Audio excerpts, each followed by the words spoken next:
Bonjour à toutes et à tous, c'est Magic Focus. J'espère que vous allez bien. Je vous retrouve dans cette vidéo très spéciale, une vidéo que je n'aurais pas forcément pensé faire sur ma chaîne, mais qui peut malgré tout, à titre en tout cas d'information, aider quelques personnes qui ne seraient pas au courant et faire un point sur la situation. Donc évidemment, le coronavirus a contraint Disney à fermer ses portes, hein, et ce dans le monde entier. C'est historique, c'est un événement euh, assez émouvant, assez exceptionnel, totalement exceptionnel même. C'est la première fois dans l'histoire des parcs Disney, et ce depuis 1955, que tous les resorts Disney de la planète ferment. On a déjà eu des fermetures suite aux attentats, au climat ou à des catastrophes naturelles, mais on n'a jamais eu de fermeture de plusieurs et de tous les parcs Disney.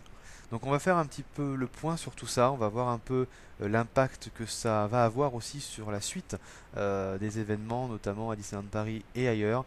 Donc voilà, une petite vidéo récap. Donc je vais commencer par vous expliquer ce qui se passe à Disneyland Paris forcément. Donc Disneyland Paris, alors, a fermé ses portes. Les parcs ont fermé jusqu'à fin mars au moins.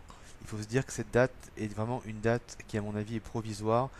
Les décisions de précaution avaient été prises, hein. On avait eu l'interdiction des fast characters, euh, moins de guests dans les boutiques ou encore dans les salles de spectacle. Donc il y avait eu des précautions par rapport au coronavirus. Mais suite à l'annonce de l'interdiction des rassemblements de moins de 100 personnes, eh bien ça devenait un petit peu compliqué. Donc Disney a dû fermer ses portes, en tout cas ses parcs, le parc Disneyland et le parc Walt Disney Studios. Alors, la réouverture serait prévue à la fin du mois. Comme je disais, ça va vraiment dépendre de l'évolution de l'épidémie. Alors, à noter que pour le moment, le Disney Village et les hôtels sont encore ouverts, mais finiront sûrement dans très peu de temps par fermer, hein, également.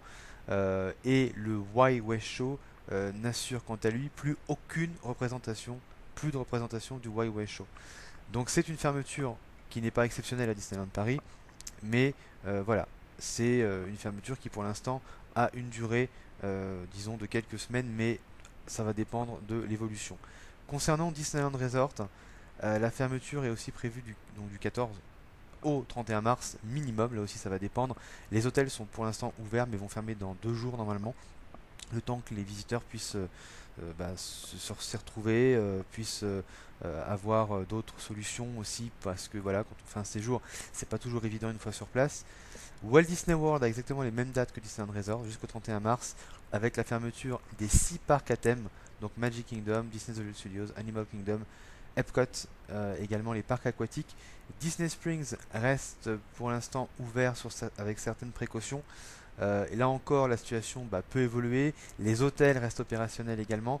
Et comme vous le savez, aucun vol n'est pour le moment autorisé en direction des États-Unis depuis l'annonce de Trump, depuis le continent européen, sauf si vous passez par l'Angleterre. En ce qui concerne les parcs asiatiques, alors les parcs asiatiques ne cessent de repousser leur réouverture. Ils sont quand même fermés depuis le début de l'année. Hong Kong, Disneyland et Shanghai n'ont pas de date d'ouverture, même si cela se calme en Chine, hein. Le coronavirus se calme en Chine, donc espérons une réouverture, allez, je dirais entre mai et juin. Quant à Tokyo Disney Resort, les parcs, le centre commercial Xpiari restent fermés jusqu'à mi-avril au moins jusqu'à mi-avril. Des infos viendront évidemment plus tard, mais par exemple, on sait que la zone et l'attraction Beauty and the Beast sont repoussées au moins à mi-mai, et c'est vraiment par précaution, je pense, pour aussi préserver un petit peu, pour se préserver pour les Jeux Olympiques qui arrivent cet été. Et le site web de Tokyo Disney Resort n'informe pour l'instant aucun événement jusque fin septembre. Donc je pense que là aussi c'est par précaution, mais que les parcs, espérons, seront réouverts avant. Quant aux Disney Cruise Line de toutes les destinations, eh bien elles sont suspendues. Il n'y a plus de Disney Cruise Line. Alors des remboursements vont bien sûr être possibles selon certaines conditions. À Disneyland Paris, les passes annuelles auront par exemple une vingtaine de jours supplémentaires offerts, et il y aura bien évidemment d'autres compensations qui vont sûrement être mises en place au fur et à mesure du temps. Donc n'hésitez pas à regarder régulièrement sur le site de Disneyland Paris ou sur les blogs, les forums officiels. C'est donc, comme je disais, un événement historique. Pour la première fois depuis 1955, la planète ne connaît plus de parc Disney. Pour la première fois depuis des décennies, la musique de Pierre des Caraïbes ou de Small World ne résonne plus. Pour la première fois depuis 1955, le vide a remplacé les rires des familles et les regards émerveillés. Évidemment, c'est triste, mais c'est aussi nécessaire. C'est des décisions prises très sérieusement par les autorités sanitaires. Plus de parcs Disney, mais toujours de la magie malgré tout. Euh, on essaye de faire comme on peut. C'est pas forcément facile pour les personnes qui avaient surtout organisé des séjours. Donc l'impact économique va être assez important dans le monde entier, y compris pour la firme Disney et bien sûr ses parcs. Les parcs, ça va être, je pense, assez compliqué.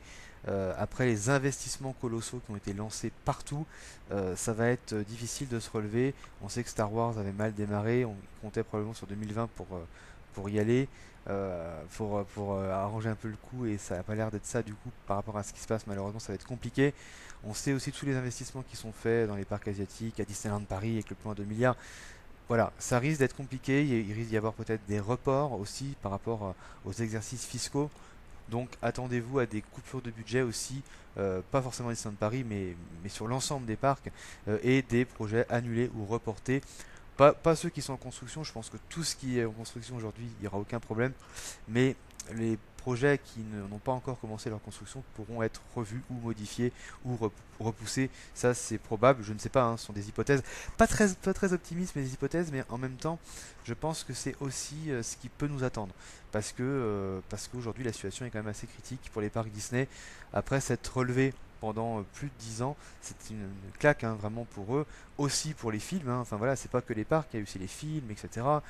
Donc ça va être assez compliqué, donc les conséquences forcément vont être là, et vont se sentir à un moment ou à un autre dans les prochains mois ou les prochaines années.